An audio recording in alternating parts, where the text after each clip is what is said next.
គឺជាសញ្ញោពីលោកហ៊ុនសែនមកទេ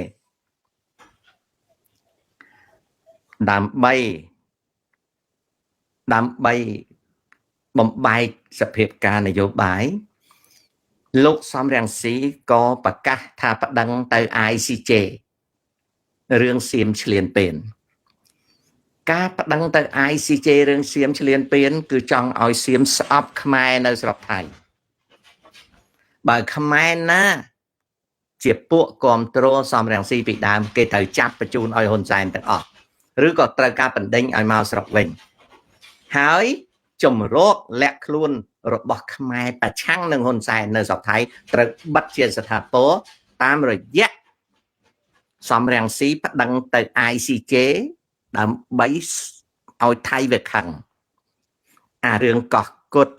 ដែលពួកសំរងស៊ីថាទៅ ICJ នេះក៏ធ្វើឲ្យថៃវាស្អប់ខ្មែរយុទ្ធសាស្ត្រនេះគឺសំរងស៊ីបំរើលោកហ៊ុនសែនដុតចម្រោកចោលដុតស្ពានចោលកុំឲ្យខ្មែរដែលប្រឆាំងនឹងហ៊ុនសែនមានចម្រោកកុំឲ្យមានលទ្ធភាពចេញមកក្រៅស្រុក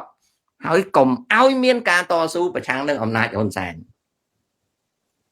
ដែលតាក់ទងនឹងប្អូនឯងនិយាយនេះសំរងស៊ីមុននឹងឈប់ធ្វើនយោបាយចូលទៅចាស់ជរាប្រមូលផលប្រយោជន៍ពីហ៊ុនសែនដោយបំរើហ៊ុនសែនតាំងពី95មកបំផ្លាញឲ្យអស់កុំឲ្យមានខ្មែរប្រឆាំងនឹងលោកហ៊ុនសែនគឺថាបំផ្លាញតតអស់ហើយឲ្យថៃដែលជាច្រកតែមួយគត់ដែលខ្មែរអាចចាញ់រួចឲ្យស្អប់ហើយបាត់ចោលទាំងអស់កុំឲ្យមានអ្នកណាជ្រកនៅស្រុកថៃចុងក្រោយសំរងស៊ីចូលនិវត្តន៍ទទួលផលប្រយោជន៍រស់នៅដោយសប្បាយនេះគឺជាបណ្ដាសាដែលខ្មែរអត់យល់ទេដែលមនុស្សគ្រប់គ្រងសំរងស៊ីសំបីតសំអានក៏អត់យល់ផងមូសុហួរក៏អត់យល់ផងស្ដាប់តន់នេះបងប្អូនស្ដាប់តន់នេះគឺឲ្យថៃខឹងដើម្បីបំផ្លាញឲ្យអស់កុំឲ្យថៃនឹងទាត់ចោល UNHCR អីអត់ឲ្យទទួលខ្មែរសុំការជ្រកកោនអីទៀតទេខ្មែរលែងមានច្រកចាញ់ហើយខ្មែរណាក៏ដោយដែលរត់ទៅស្រុកសៀមគឺត្រូវគេចាប់គេបញ្ជូនឲ្យហ៊ុនសែនអត់ខ្លាចខ្មែរក្នុងស្រុកបះបោទេហ៊ុនសែនឲ្យសំរងស៊ីបំផ្លាញឲ្យអស់កុំឲ្យមានខ្មែរក្រៅស្រុកណាចូលស្រុកថៃយកថៃជាទីជំរកដើម្បីប្រឆាំងគាត់ក្បាច់នេះខ្ញុំមើលឃើញយូរហើយតែបងប្អូនប្រហែលជាមើលមិនឃើញដូចខ្ញុំទេបងប្អូនមើលឃើញតែសំរងស៊ីនេះគឺជាមនុស្សប្រឆាំងខ្ញុំឃើញសំរងស៊ីនេះជាបាវបំរើនយោបាយលោកហ៊ុនសែនហើយលោកហ៊ុនសែននេះតាមមើលទៅគាត់ព្រមជាមួយសៀមក៏ប៉ុន្តែឥឡូវហ្នឹងអត់ទាន់ព្រមទាំងអស់ទេមកអំពីគាត់កំពុងតែស្ដារសភាពការឲ្យខ្មែរនិងប្រជាជននៅកម្ពុជាហ្នឹងជឿថាគាត់ខ្លាំងជឿថាសន្តិភាពគាត់អ្នកឲ្យជឿថាគាត់ឈ្នះសៀមតែតាមខ្ញុំតាមដានមើលគាត់នឹងព្រមជាមួយសៀម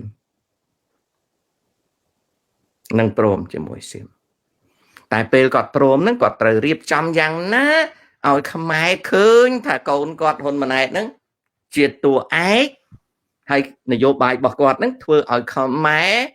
យល់ឃើញថាជានយោបាយឈ្នះសៀមបញ្ហាដែលវាមិនទាន់ដោះស្រាយគ្នាហ្នឹងមិនមែនមានន័យថាគេមិនធ្វើទេគេធ្វើហើយគេធ្វើរាល់ថ្ងៃហ្នឹង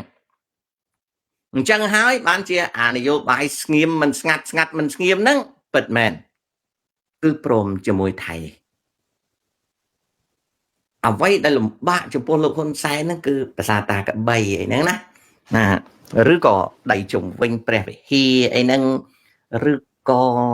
រឿងស្អីបន្តិចតួចដូចជាព្រៃច័ន្ទជោគជ័យអូ3ជាន់អីហ្នឹងវាលំបាកបន្តិចតែអាបណ្ដោយព្រំដែន800គីឡូម៉ែត្រហ្នឹងគេធ្វើជាមួយគ្នាព្រមបានច្រើនហើយ ហើយអារឿងផែនទីជារឿងអាចឆ្កែទេការដែលនិយាយថាផែនទីនឹងសៀមឯកតោរឿងនេះរឿងគេភូតទេកម្ពុជាព្រមជាមួយគេថាធ្វើផែនទីថ្មីហើយ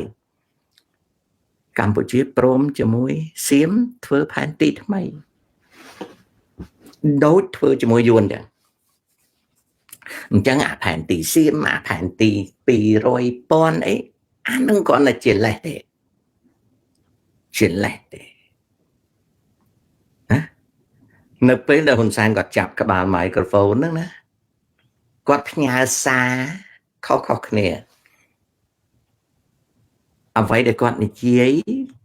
មួយចំនួនសម្រាប់ខ្មែរស្ដាប់មួយចំនួនទៀតសម្រាប់សៀមស្ដាប់ជាល្បិចកលនយោបាយដែលធ្វើទេចុងក្រោយគឺព្រមជាមួយគ្នាអញ្ចឹងបើសិនជាអ្នកណាសួរខ្ញុំថាតើកម្ពុជានិងថៃឡែនត្រូវច្បាំងធំនេះអត់ទេ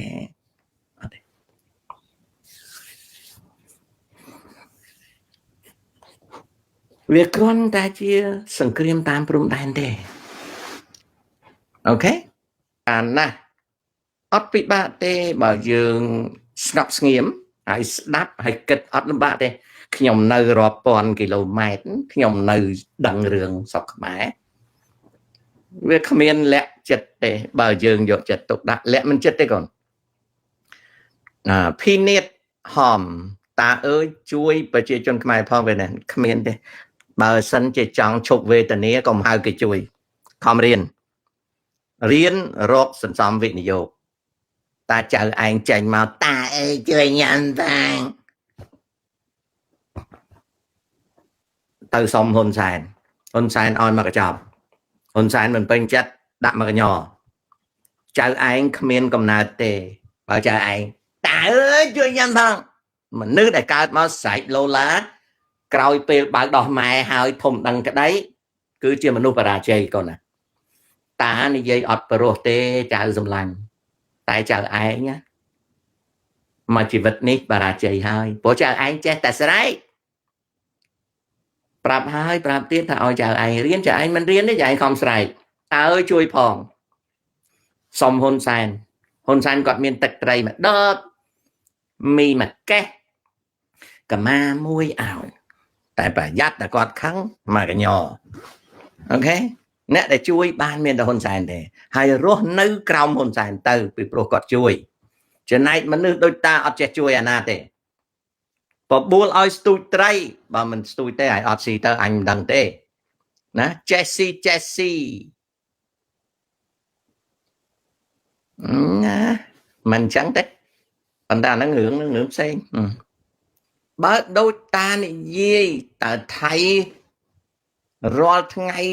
នឹងវាធ្វើដើម្បីស្ទង់មើលកម្លាំងមែនឬទេបាទគេរករឿងផងពីព្រោះវាវាយចាញ់លោកហ៊ុនសែនណាវាចាញ់លោកហ៊ុនសែនឡើងប៉ោងខោយើងសង្កេតមើលចុះគ្រប់រឿងទាំងអស់ថៃវាអ្នកបង្គាប់លោកហ៊ុនសែនពីព្រោះវាចាញ់មនុស្សកាលណាវាចាញ់វាជាអ្នកបង្គាប់ចំណែកអ្នកឈ្នះជាអ្នកធ្វើតាមថៃវាចាញ់លោកហ៊ុនសែនវាចាញ់ឡើងប៉ោងខោដល់វាចាញ់ប៉ោងខោវាជាអ្នកបង្គាប់ព្រោះវាអ្នកចាញ់ហើយចំណែកលោកហ៊ុនសែនជាអ្នកឈ្នះគឺជាអ្នកធ្វើតាមទោះបីយឺតយ៉ាវក៏វាចេះតែបង្គាប់រហូតវាបង្គាប់រឿងដកអាវុធវាបង្គាប់រឿងដោះមីនវាបង្គាប់រឿងព្រំដែននេះគឺជានយោបាយដែលកំពុងតែចាប់អារម្មណ៍មែនទែនព្រោះសៀមវាចាញ់ឡើងប៉ោងខោអូខេអាហ្នឹងចឹងណាចាន់ថាសុទ្ធថោង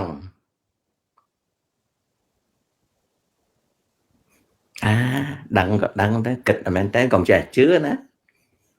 ធំក្នុងលោកនេះបើញើសមិនហូតទេកុំសង្ឃឹមស៊ីស្រួលត្រឹមត្រូវតាមជារីលោកតាតើគិតថាគាត់ស្ដាប់លោកតានេះអត់ទេគាត់មិនស្ដាប់ទេកូនគាត់ស្ដាប់តែកថាទេឥឡូវឮសូរតែកថាមួយទៅធ្វើទស្សនកិច្ចនៅព្រៃសរ បោកប្រាស់ដីធ្លីគេអាហ្នឹងមិនដឹងពិតមិនពិតទេណាឬសូវចឹងថាមី66មន្ត្រីក្របលពៅមានន័យដូចម្ដេចខ្ញុំអត់យល់ដែរតែមិនចាំបាច់យល់ព្រោះដឹងថាវាអត់បានការអារឿងមន្ត្រីក៏ក្របលពៅអារឿងអីល្ងងទូអីអត់ចង់ដឹងពាក្យថាល្ងងទូក៏ខ្ញុំមិនយល់ច្បាស់ទេហើយពាក្យថាមន្ត្រីក្របលពៅក៏ខ្ញុំយល់មិនច្បាស់ដែរប៉ុន្តែខ្ញុំអត់ចង់ដឹងខ្ញុំអត់ចង់ដឹងណាចឹងសួរខ្ញុំឆ្លើយមិនរួចទេណា mascot infrastructure ចិនសាហាវជាងអឺរ៉ុបឆ្ងាយណាស់ប្រជាជនក៏ពូកែទៀត mascot ប្រជាជនពិតជាពូកែណាចំណែក infrastructure ចិនពិតជាអស្ចារ្យគ្រាន់តែហេដ្ឋារចនាសម្ព័ន្ធចិនវាក្រោមអាយុ50ឆ្នាំបើកូនឯងនៅក្មេងពួកខ្ញុំបន្តិចទៀតងាប់ហើយបើកូនឯងនៅក្មេងកូនឯងចាំមើលតើក្រោយពេលដែលសំណង់នីមួយបានដល់អាយុ50ឆ្នាំឆ្លងឆ្នាំទី50ហើយតើសំណង់អស់នោះវាមានលបឿនដែលតម្រូវឲ្យជួសជុលលឿនប៉ុណ្ណាតម្រូវឲ្យខ្ញុំដូចជាឃើញស្ពានមួយដែលទើបនឹងដាក់ឲ្យប្រើទេវាក៏បាក់ខ្លួនវាធ្លាក់មកដីដែលខាងរដ្ឋាភិបាលនៅក្នុងតំបន់ហ្នឹងគេថាមកពីដីវាបាក់ពីដីភ្នំអ្នកវិភាគបានយកវីដេអូមកមើលវាអត់បាក់ដីភ្នំទេវាមិនមែនមកពីដីភ្នំវាបាក់ទេគឺវាបាក់នឹងកស្ពានហ្នឹងហ្មងឥឡូវបាក់តិចណាមានសំណង់រាប់ពាន់កន្លែងដែលសាងសង់ហើយត្រូវបោះបង់ចោល mascot អត់បានឃើញទេព្រោះកូនឯងទៅ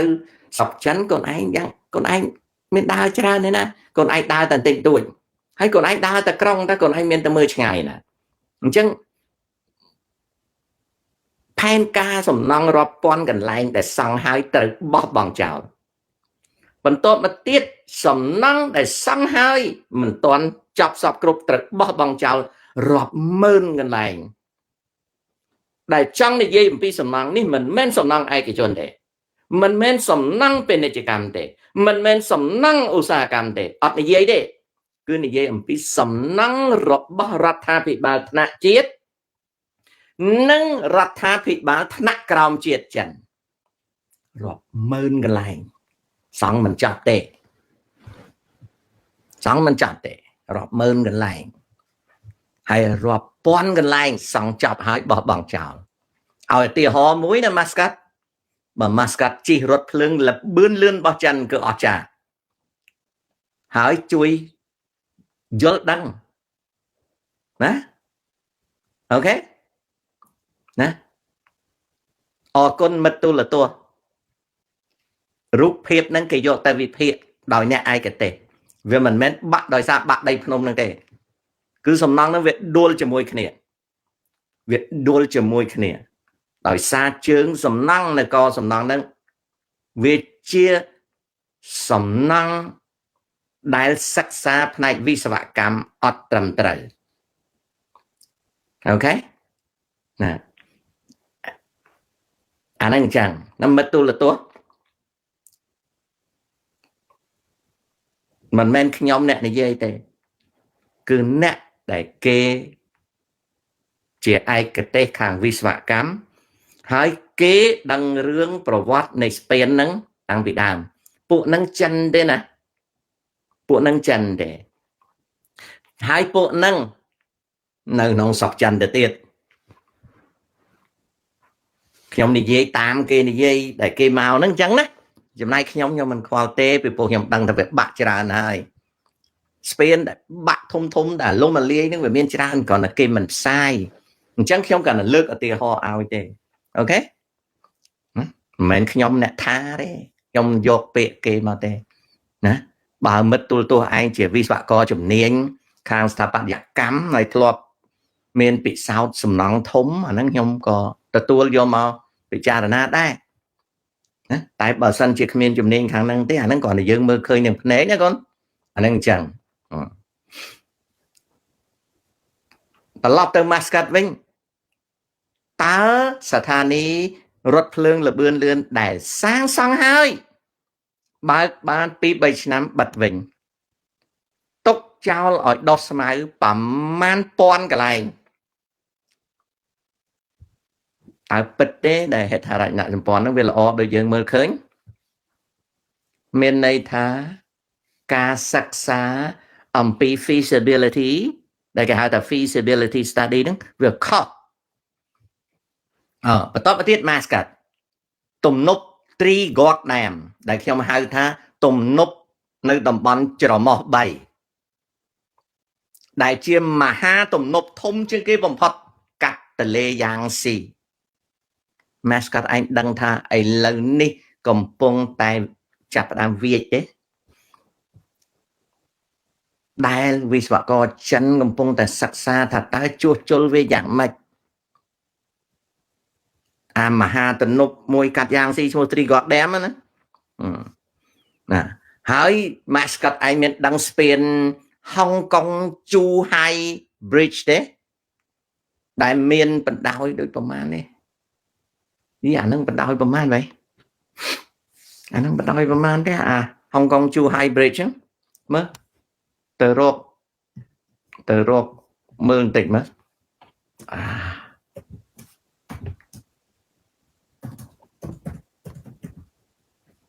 Hong Kong Zhuhai Macau Bridge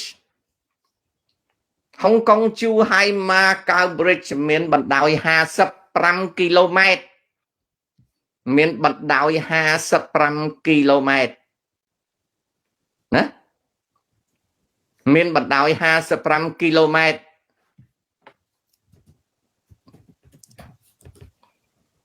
ដែលបានសាងសង់អស់ទឹកប្រាក់$20,000 លាន$20 billion បានសង់រួចហើយបានដាក់ឲ្យប្រើប្រាស់មុន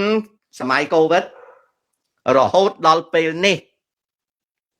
ប្រាក់ចំណូល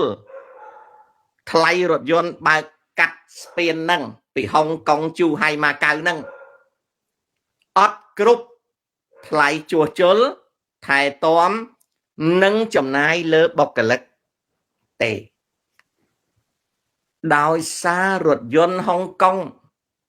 និងរថយន្តដីគោកមិនចូលចិត្តធ្វើដំណើរបានសេចក្តីថាហុងកុងជូហៃម៉ាកាវស្ពានហុងកុងជូហៃម៉ាកាវដែលគេហៅថាមហាស្ថាបត្យកម្មដែលគ្មាននៅក្នុងពិភពលោក$20,000 លាន$20,000 លានណា$7,000 លានត្រូវចាយទៅលើស្ពានអូខេឥឡូវនេះរដ្ឋស្វយ័តហុងកុងកំពុងតែជាប់បំណុលពីព្រោះលុយដែលខ្ចីគេយកមកចូលរួមសាងសង់អាស្ពានហ្នឹងត្រូវបង់ការប្រាក់អត់មានលុយគ្រប់ចំណែកខាងជូហៃដូចគ្នាអត់រលុយបានពីព្រោះរថយន្តទាំងហុងកុងទៅដីគោកមកហុងកុងអត់ចូលចិត្តបើកលើស្ពានហ្នឹងនេះគឺជាមហាស្ថាបត្យកម្ម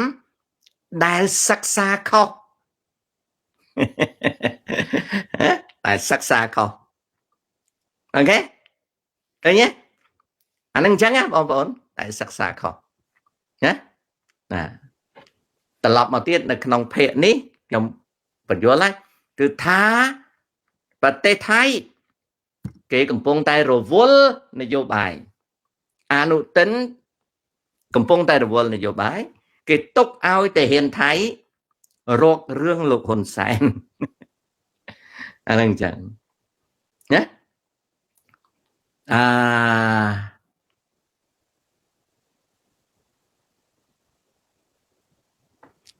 ហុយភិរម official ជាមួយបរិបទសង្គមកម្ពុជាសប្តាហ៍ថ្ងៃតើគួរដាក់ទុនវិនិយោគខាងអ្វីល្អទៅអាចទ្រាំទ្រនឹងកែប្រែគ្រួសារសេដ្ឋកិច្ចបានវិនិយោគនៅកម្ពុជាខ្ញុំឆ្លើយមិនរួចទេពីព្រោះកំពុងតែប្រែប្រួលដៃចុះថោកសំណង់ផ្ទះសម្បែងកំពុងតែដួលរលំscammer កំពុងតែរុករៀនទន្ទ្រានរីឯ cryptocurrency នៅកម្ពុជា online investment គឺសិតតែជាការបោកប្រាស់